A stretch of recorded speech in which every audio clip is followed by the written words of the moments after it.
Placing Self Aside, October 8th, Ready for the Spirit.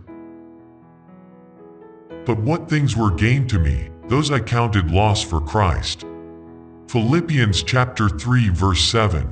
It is through the church that the self-sacrificing love of Jesus is to be made manifest to the world. But by the present example of the church the character of Christ is misrepresented, and a false conception of him is given to the world. Self-love excludes the love of Jesus from the soul, and this is why there is not in the church greater zeal and more fervent love for him who first loved us. Self is supreme in so many hearts. Their thoughts, their time, their money are given to self-gratification, while souls for whom Christ died are perishing. This is why the Lord cannot impart to his church the fullness of his blessing.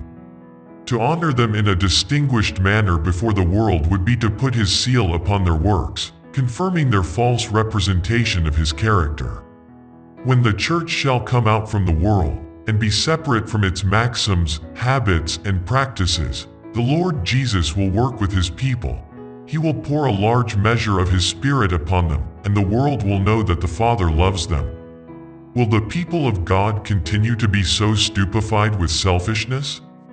His blessing hangs over them, but it cannot be bestowed in its fullness because they are so corrupted with the spirit and practices of the world.